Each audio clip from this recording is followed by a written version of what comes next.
Billy Hutchison. Billy currently is the leader of the Progressive Unionist Party and a former UVF prisoner.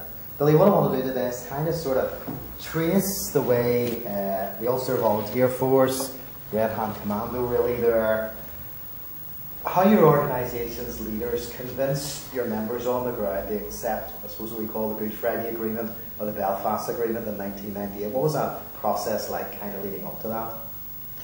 Well, I mean, I think it was a long process. I'd been involved in it probably from about 1985 while in prison. And I think it was definitely not a political process. It certainly was a peace process. And I think the reason for that was because the people involved in the two paramilitary organisations weren't really interested in having a political process. What they were interested in was trying to find a way of allowing people to have discussions about peace. So their role really was trying to get their organisation and their people to actually accept that there had to be a period of time that allowed people, without any violence in the background, to work on a peace process or to work on a political process. And you mentioned earlier, you know, some people probably thought that lead up to the Good Friday Agreement must have begun a year or 2 years before the Good Friday Agreement. But you mentioned there, like, from 1985. So even when you were incarcerated in prison, those conversations were ongoing. I mean, how significant was the sort of role of prisoners, even from 85 right up to that lead up to the signing of the Good Friday Agreement? Well, I think the UVF and the Red Hand took a very clear position that prisoners were prisoners and wouldn't be used in any way as hostages or as burdeners. So, I mean, it was very clear that what they wanted to do was to achieve and to retain the link with the United Kingdom, and that was I suppose in many ways, you know, that was their position. But what did happen was that people who were in prison actually had an input into the process. So in other words, in 85, I had been talking to some sort of people from Whitehall in terms of the British government who had actually asked me what I thought the solution was on the outside, and they did the same with Republicans. So they then opened up a number of negotiations, and both me and the leader of the IRA, a guy called Pat Thompson, actually put two clergymen, one Catholic and one Protestant, in touch with the leaderships of the IRA and the UVF, and they started talking. There was no joint talking, but there certainly was parallel talks.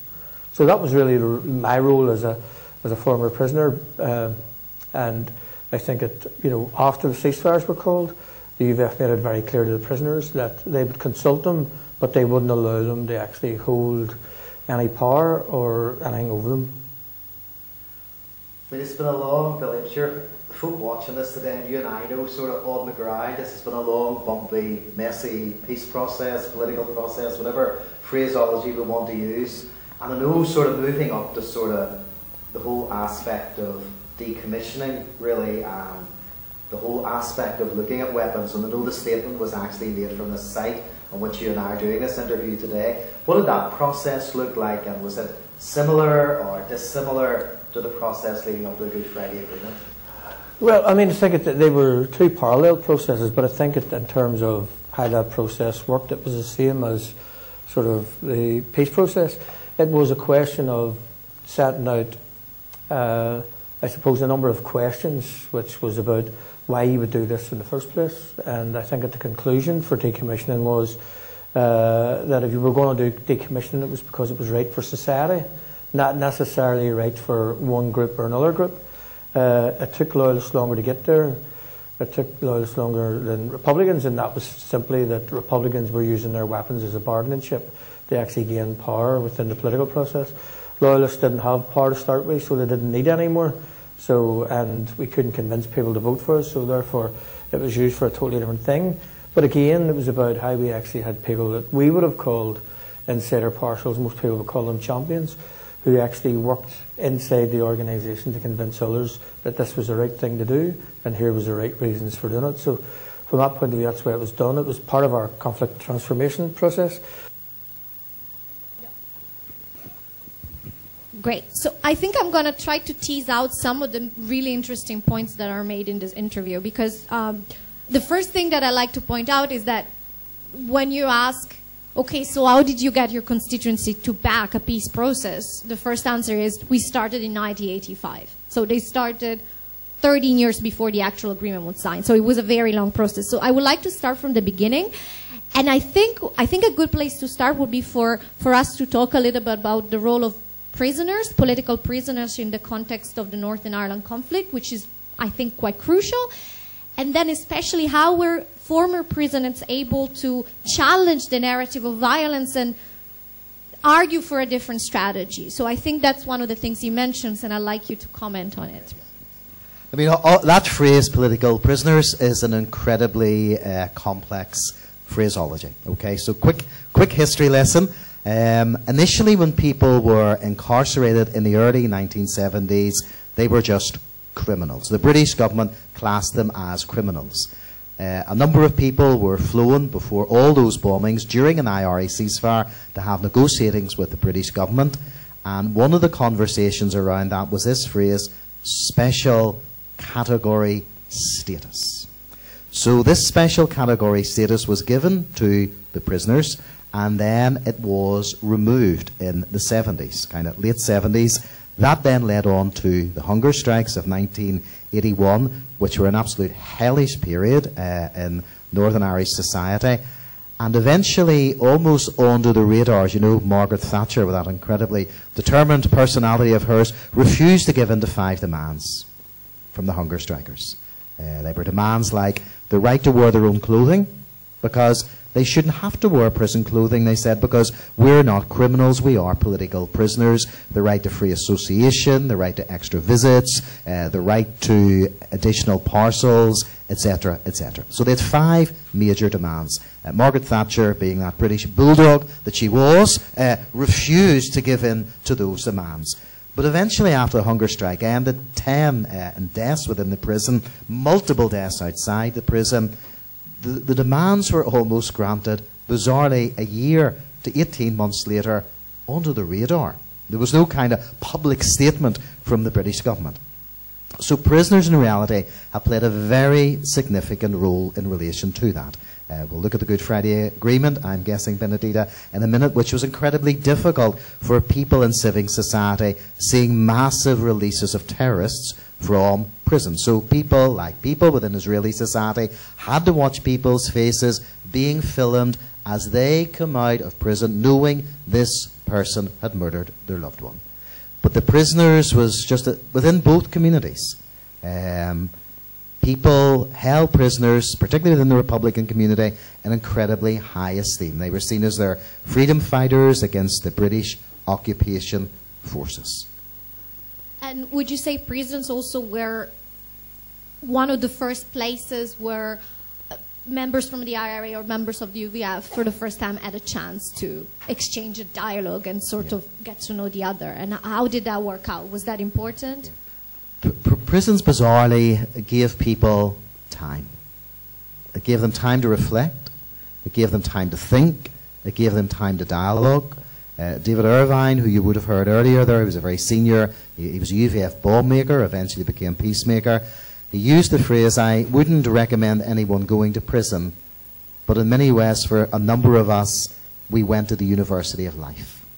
So it allowed many of them to have conversations about how to bring the conflict to an end, how to develop a political strategy, and it also allowed some cross-fertilization between these two groupings as well, where they began to humanize each other.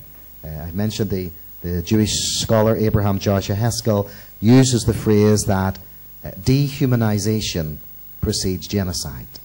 And in many ways, these people had demonized and dehumanized each other for years. Prison, in reality, gave them a chance to have some very strategic conversations. So there were conversations happening between the groups, and then from each side there was re-strategizing of what violence was doing to their community, if I understand well. Yeah. I think moving through from sort of 1985 onwards, and particularly spilling up to the late 80s, early 1990s, signals were being sent from the British government and also from republicanism. How do we bring this conflict to an end? So, for an example, there was a speech by Sir Patrick Mayhew, who was the British Secretary of State, when he used the phrase, the British have no selfish, political or strategic interest in Northern Ireland.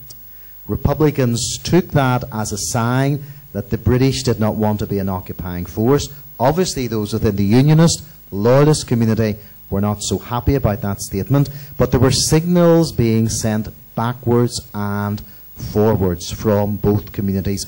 How do we bring this conflict to an end? There was a stalemate. There was absolutely no way the British government was going to defeat the IRA, and there was no way the IRA were going to defeat the British military. So it was a total stalemate. Allied to that, Sinn Féin as a movement, which was the political wing of the IRA, increasingly had a growing political base.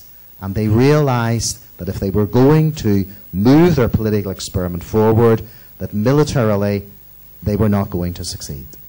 So really, I mean, the phraseology that they used, which is not dissimilar to what Hamas is saying, we have an AK-47 in the one hand and the ballot box. So they used that twofold strategy, whereas up until all through the 70s, Sinn Féin practically didn't exist. They were just a very small party. They were a military machine. Republicanism was a military machine. But after the hunger strikes, they began to politicise with that twofold strategy, politics and guerrilla warfare. And eventually, today, they have moved completely into politics. And I think that gives us a very good cue into taking another couple of minutes to hear from someone very close to the Republican movement, Sean Murray, tell us a little bit about how the transition from confrontation to engagement and from armed struggle to the unarmed strategy happened. So we have another interview you did, and maybe you want to say something about Sean. Okay, I mean, Sean Murray would have been, without giving in a way any state secrets, at the highest levels of the military strategy of republicanism. So at the top level, would have been part of that whole master plan of republicanism within that military strategy.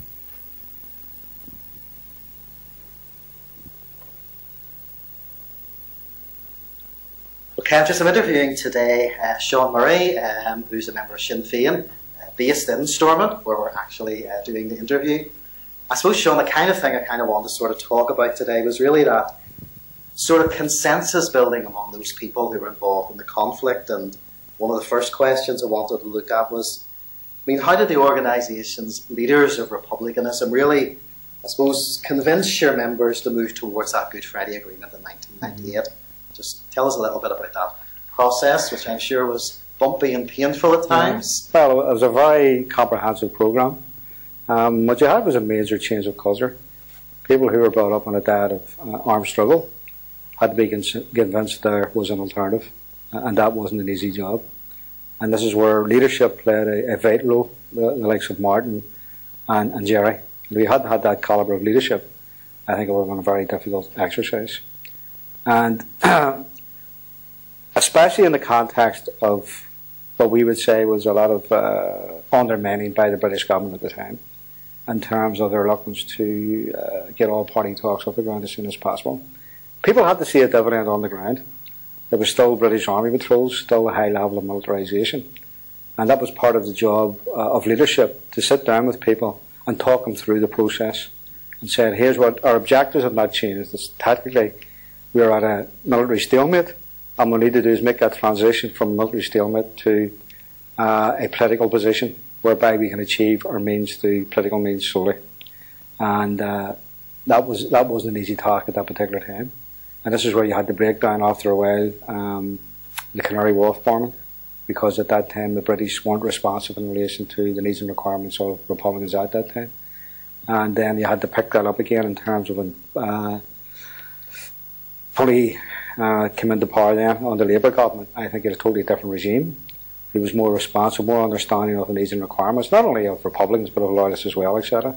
And I think that facilitated the re-emergence again of the ceasefire and that transition, which was made over a number of years, because you can't make a sort of transition overnight. It's hearts and minds stuff. It's convincing people, and for many people it was seeing was believing, as distinct from just a declaration. Because for them, many of these people have been involved in conflict for 30 years. I'd lost many friends and comrades, etc. I'd lost many members of their own families. So it took a lot of convincing in relation to saying, here, we're on a new path, this is the only road we can travel now, and we need to get as many people as possible to make that journey and make that journey together. So you had to bring your consistency with you. There was no use winning that battle at leadership level if the mass of your movement didn't believe in that and didn't come with you. Because if you read the history of republicanism and the damage done by splits within the Republican movement, etc., over the years, and you haven't too far to go back, 1969 is a prime example, so it's still fresh in people's minds. And that's one of the lessons we've learned. You have to bring your consistency. Oh.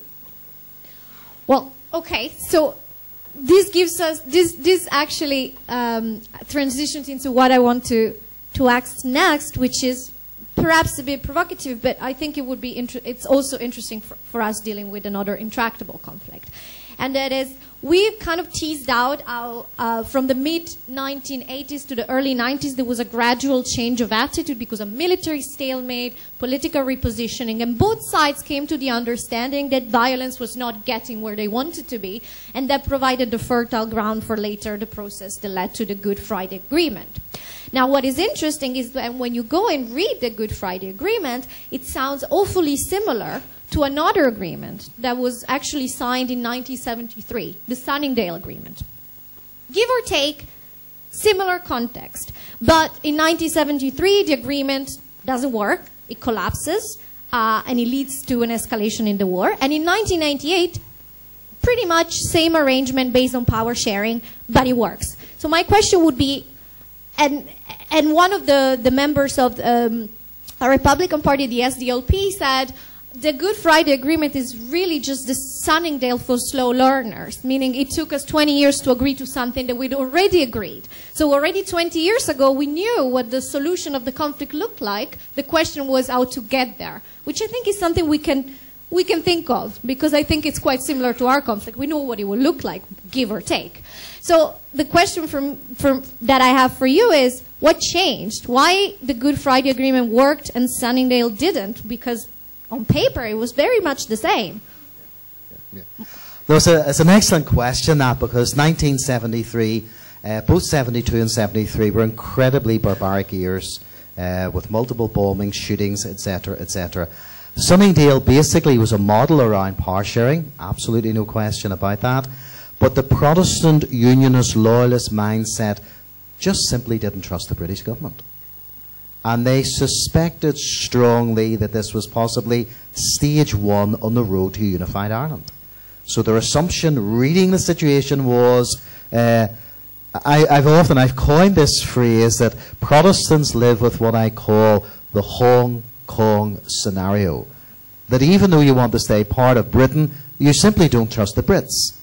You know, it's a kind of double think. You know, you're probably looking at me today and saying, that guy Gary's psychologically damaged. He's saying he's British, but he doesn't trust the Brits. Because, you know, they disengaged. They have disengaged from numerous countries over the years when the climate didn't suit them. So it's a very uneasy relationship at times between the sort of Northern Irish Protestant who see themselves as British and the British government. So that suspicion was sitting there. I mean, I told you about 1911, 1912, when they wanted to disengage. The only thing that saved the Ulster Protestant there was the advent of the First World War. So that kind of suspicious mentality almost pervades the mindset of my community. So simply put, Benedita, they just didn't trust what the British government were up to. And they opposed it, and they pulled down through a number of protests, violent protests on the streets, massive public rallies. They pulled down the Sunningdale Agreement. And gradually we spilled into the 1990s. But I think, as was said there, I mean, the Good Friday Agreement was a lead-up. I mean, 1985, you had the Anglo-Irish Agreement between the British and Irish government, paving the way for joint cooperation between those two governments. The statement I mentioned there about Patrick Mayhew. 1994, you had the Downing Street Declaration. That was John Major, the British Conservative Prime Minister. So there were a number of agreements leading up, slowly, painfully, to the template of the Good Friday Agreement. I should also mention that during the 90s was still an incredibly violent time. I don't want anyone thinking here that when conversations began in the early 1990s that things were okay in the streets. It was hellish. I mean, I was caught up in a bombing, the Shankill bombing, in which 10 people died. I lost 2 friends in that bombing. That was in the last Saturday in October in 1993. And again, it was alluded to there by Sean Murray about the Canary Wharf bombing, because even after the ceasefires were called, the Republican movement called theirs in the spring of '94, and the Loyalists called theirs in the autumn of 1994. Once those were called, reasonable statements were made, but Republicans felt that the British were simply not demilitarizing quickly enough. So they bombed Canary Wharf. I remember the date, it was on my birthday, the 9th of February. And even just on a kind of an aside to that, I mean, I'd been working a lot behind the scenes, facilitating dialogue between Republicans, Loyalists, politicians. I mean, I would have had senior politicians in rooms, privately meeting with Sinn Féin under the radar, facilitating dialogue. But I'd arranged the meeting, I think, 2 to 3 weeks after that Canary Wharf bombing, where 100 people from the Protestant Unionist Loyalist community were going to meet 10 to 15 key strategists within republicanism. I come under immense pressure, as you can imagine, from my own community to cancel that meeting. I mean, here was republicanism bombing the heart out of London, almost wrecking the British economy and resulting in 2 deaths. I still went ahead of that meeting. And I think we'll talk about the role of faith leaders in a sense, and I'll contextualise it because I'm working with the ultra-Orthodox community here in Israel at the moment, trying to encourage some of their faith leaders to take some strategic risks and dialogue, but we'll come on to that a bit down the line. We'll get to that. There's so much, I mean, there's so much good stuff from what you just said. First of all, the fact that the content of the agreements were similar, but the trust, which is intangible, which it's an intangible factor in negotiation, but played a completely crucial role. I think that's very interesting to tease out. I also have a theory, and I'd like to propose it to you, and that is that in 1973, the agreement happens between the moderates, so to speak, of the 2 sides, and they agree and they're all happy, but then the agreement falls. And in 1998, the agreement finally happens when they bring the militants in, when they bring the Sinn Féin with the IRA behind it back in the agreement. So my question from that is, how do you deal with the potential spoilers, and is inclusion a necessity in order to have peace? Which is, I think, another interesting question for this part of the world. Okay, I'll tease that out initially, Benedita, within the kind of military world, and then look at the Good Friday Agreement, because a major, more right-wing unionist, loyalist party didn't sign up to the Good Friday Agreement, and now eventually have, but we'll do that progressionary route in a minute. The discussions began in prison, and also on the outside. So there was lots of cross-fertilisation between prisoners and terrorist or militant groups on the outside. There were also a series of what we called roadshows, both leading up to decommissioning, but also leading up to the Good Friday Agreement. And Gilad and I were talking about this earlier on in the Israeli-Palestinian context. I mean, you probably all know John Paul Lederach's kind of triangular model about involving those community-based, those who are middle management leaders, for want of a better phrase, and those at senior level. So all that cross-fertilisation was happening. So, so for example, I mean, I was having regular meetings with senior officials within the British government. I mean, today on my cell phone, which is in my bag, I have the personal mobile number of the First Minister of Northern Ireland. And I'm not a politician. So there was lots of cross-fertilisation at senior level, middle level, and local level. I think one of the other differences there as well, Benedita, is the amount of money that the European Union poured into Northern Ireland was phenomenal. Now, I know obviously there's money been poured into the Israeli-Palestinian in relation to peace building and dialogue, but I mean, this began in 1990. And so we have had Peace 1 funding, Peace 2 funding, Peace 3 funding, which is about to expire in 2016, and then the European Union are moving on to Peace 4 funding. So a lot of that funding allowed dialogue at what you and I would just simply call community level. So ordinary people on the ground who were living on either side of these massive security barriers or peace lines were beginning to get to know each other on the ground. So it was an incredibly comprehensive strategy, where sometimes, as I sort of look at the Kerry talks at the moment, they seem to be out there, not in here.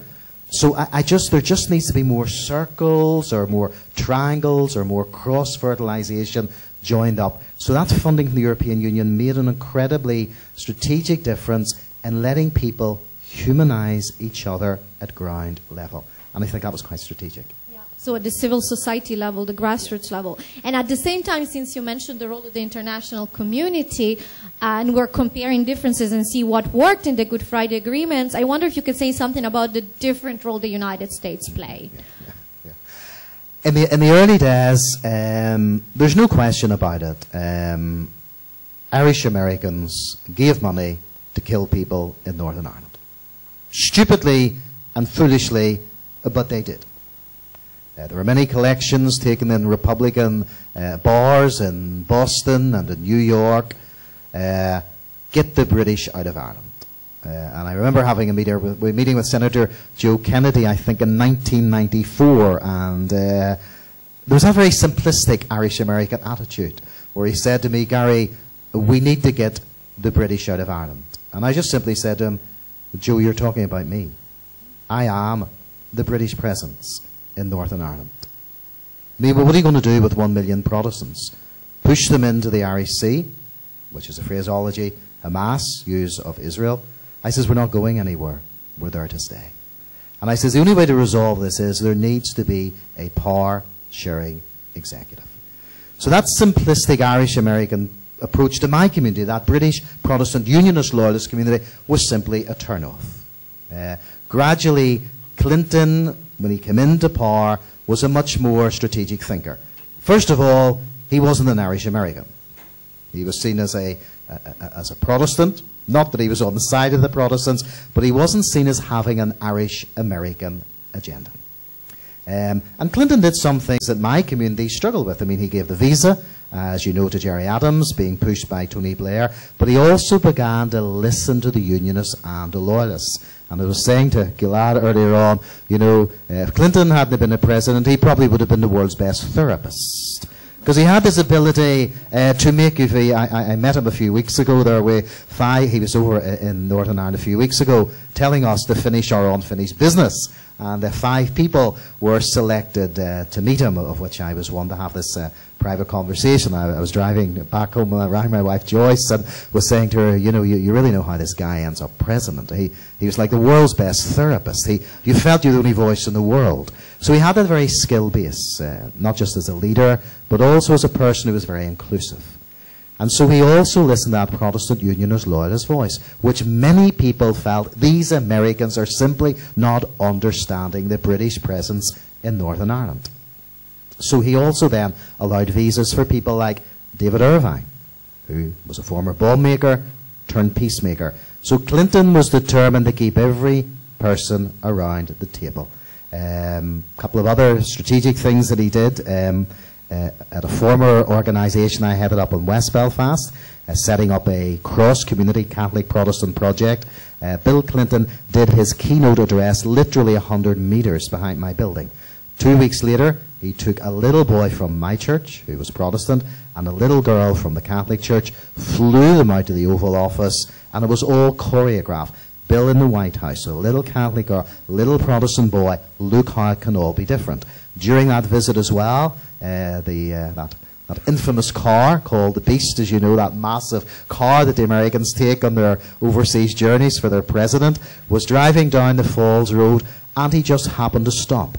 And guess who appeared out of the local bakery with his little packet of scones but Gerry Adams, the leader of Sinn Féin. All coincidental, of course. Clinton steps out of the car on the Falls Road, walks over, shakes Gerry's hands. The world's media pick it up.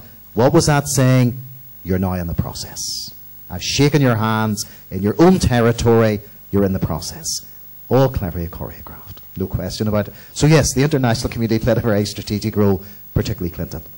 Yeah, becoming not just a honest broker, not just seen by both community as someone who gets it, but also taking risks. If you think about it in the Israeli-Palestinian conflict, inviting Gerry Adams to travel to the United States would have been perceived by many in the loyalist community like granting a visa to Ismail Haniyeh to go on tour.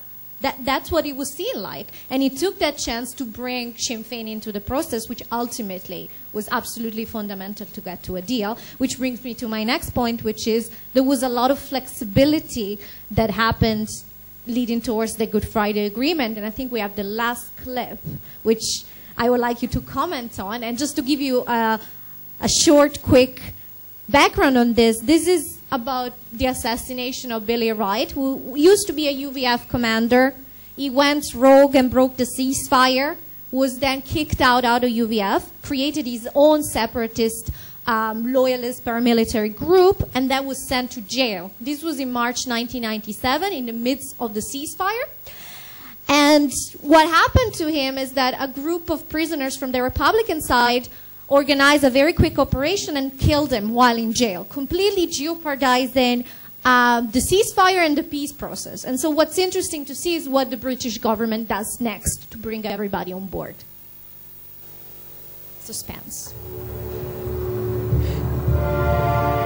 With Billy Wright behind bars and Sinn Féin now involved in all-party talks, there was a dramatic incident inside the Maze prison.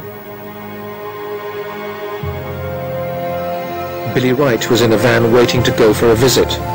Republican prisoners escaped from their wing, ran to the van, and shot Billy Wright dead. I was deeply concerned. I knew immediately that there would be retaliation. It was inevitable. I think that the setback of December of 1997 was the most difficult of all to take because hopes had been, for the first time, high.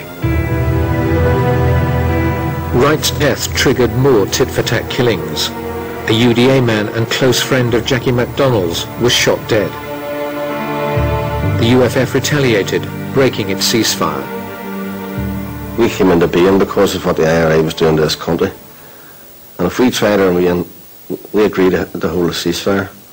But once people attack us, knowing we are in ceasefire, we still have to respond against the people who attack us.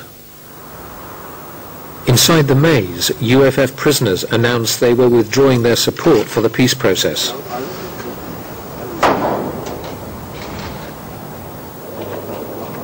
Bobby Philpott and other members of the UFF leadership in the prison had met their political representatives. They'd instructed them to withdraw from the all-party talks. The peace process looked set to collapse. We had tried to negotiate with the prisoners who had said that they were withdrawing support from the peace process. And quite frankly, it failed, which was an indictment upon us. We travelled to London, we talked to them, and we made her aware of how serious this situation was. I've seen negotiating ploys of this is serious, and this was different. They were seriously in trouble, and they were, to say deeply concerned, doesn't express what was almost fear. And they said, we can't make the prisoners believe what we're saying. You say it to us, they don't believe us. Will you go and say it to them? So I checked with civil servants and went. Her decision was attacked by critics who accused her of playing the terrorist game.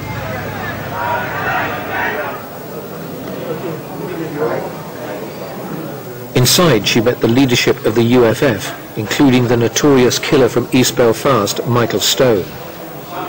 Stone, with the ponytail, was serving life for his attack on the mourners at Milltown Cemetery.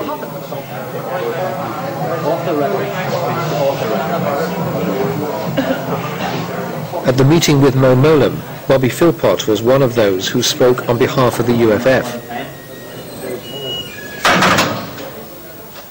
I remember her being so straight and talking with us, and the way she put her case over. Dr. Mowlam convinced you that the union was secure, did she? She did, yes. Which is what you wanted to hear? Which I wanted to hear.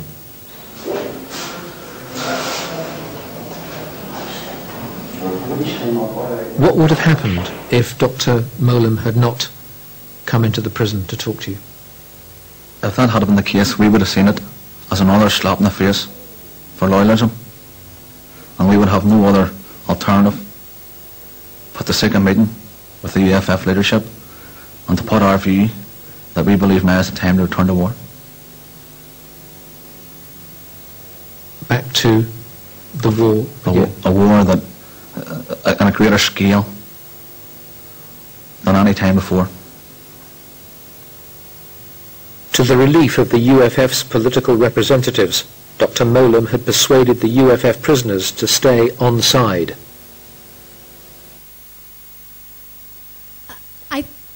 The reason why we chose to show this is because it's quite powerful. This is a high-level official from the British government going to negotiate to convince prisoners serving life sentence for what we would classify as terrorism. And that was essential. So I would like to hear from you a comment on what you saw and how was that perceived within the Republican community, and how are this sort of compromise and flexibility important to get everybody to the goal line, which was the Good Friday Agreement?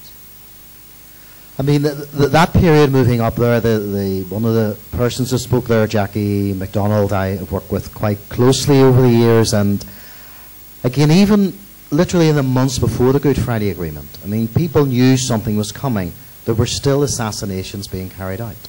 And one of those assassinations was of a person called Raymond Smallwood, who was a very strategic political thinker within loyalism and within the Ulster Defence Association. And that almost pushed them over the edge.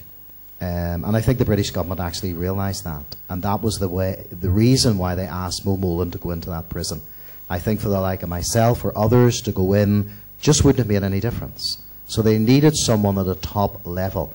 The key words to loyalism and unionism and all this was simply 4 words.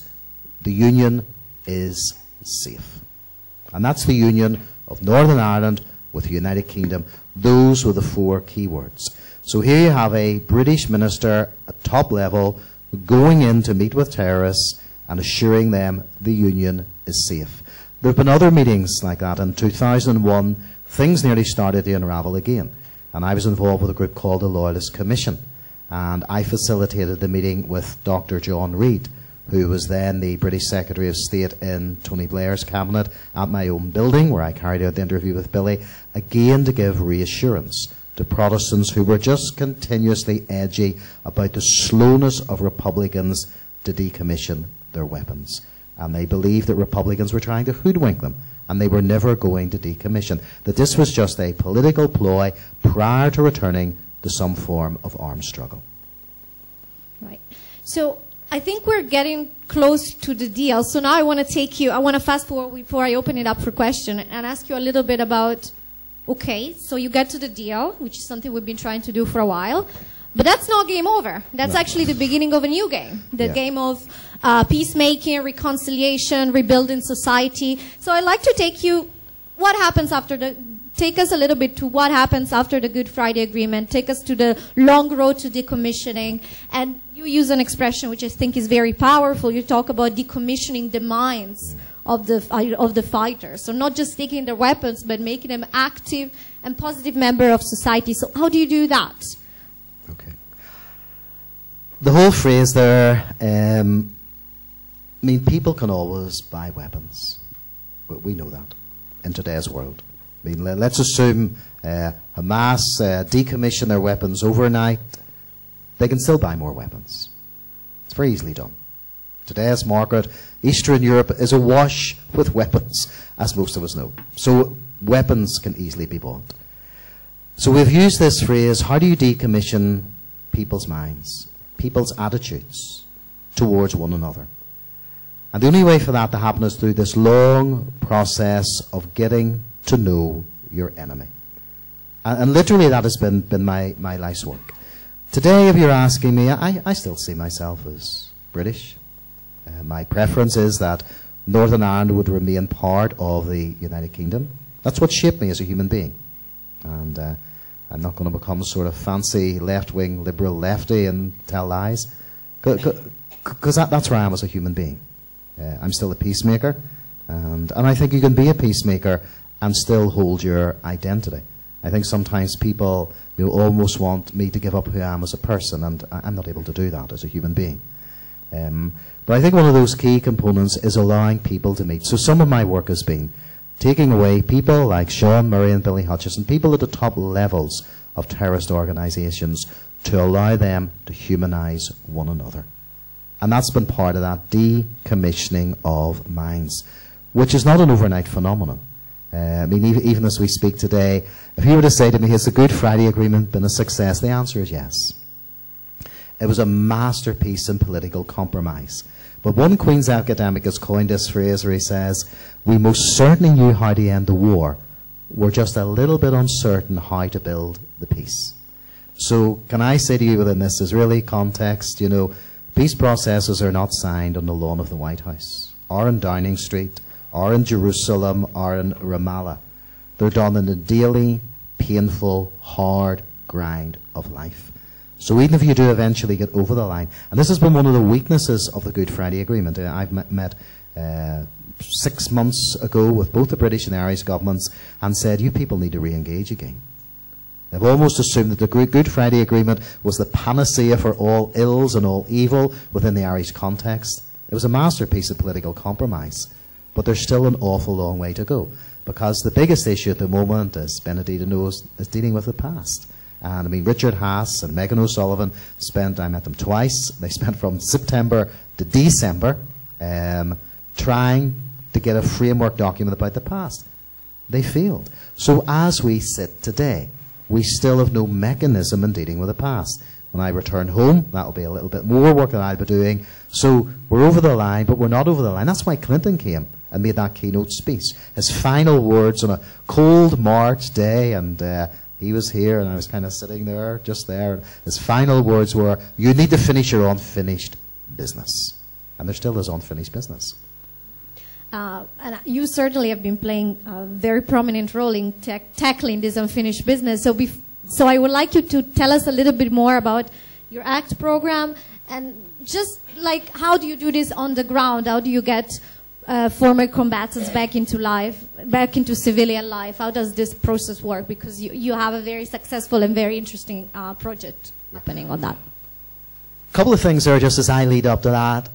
The use of language is a powerful mechanism in peace building. Okay? Let me tell you why. The word decommissioning, the IRA refused to use it. Okay? They says decommissioning sounded too much like an act of surrender. So we're not decommissioning. So their phraseology was, we are putting our weapons beyond use. Okay? Seems a nonsense to some of us who may try to look at the kind of linguistic attitudes around that. But to them, decommissioning was a British word, and we are not doing British things. Other people within right-wing religious parties said, we want photographs of your decommissioning. We want, because of the mistrust. Israelis, Palestinians, what's one of your key aspects? Lack of trust. We're exactly the same. There's no trust. We don't trust the other side. So we want photographs. So the extremists didn't get photographs. What they got were 2 witnesses. So 2 clergy persons witnessed their acts of decommissioning. The ACT program there that Benedita alluded to was really, I mean, most of you are probably familiar with that principle of DDR. It's kind of, the whole aspect of demobilization, decommissioning, and reintegration. Reintegrating these men, most of them were men. It was primarily men that sort of fought the war, per se. There were obviously women involved in backup roles, but it was primarily men. Reintegrating these men back into society is incredibly difficult. And civic society does play a role in that. I've kind of coined this phrase over the years because many people in civic society, the middle class people, we're sitting here. I mean, people often say that to me the differences between Tel Aviv and Jerusalem, the attitudes, etc., etc. And I guess, can people, you tell me, live in Tel Aviv and Jerusalem and security barriers or separation barriers seems an awful long way away? Civic society need to be involved. They really, really do. I've often used this phrase over the years. If you lock 40 men in a room, listening to their own reassuring voices, it's a recipe for disaster. So other people need to speak into the terrorist lives. and show them alternatives, show them options, show them other viable ways forward. And that has been my role over the years. The UVF classed me as a critical friend. I've had another phrase over the years: engagement is not endorsement. I totally condemn terrorism. I totally condemn violence. It's wrong. But to engage with these people does not mean I endorse what they do. But they need another voice, they need another way, they need another path. And for these people to see a way out and see a face, civic society needs to play a very detailed, comprehensive role in building peace. Please join me to thank Gary for a really fascinating talk.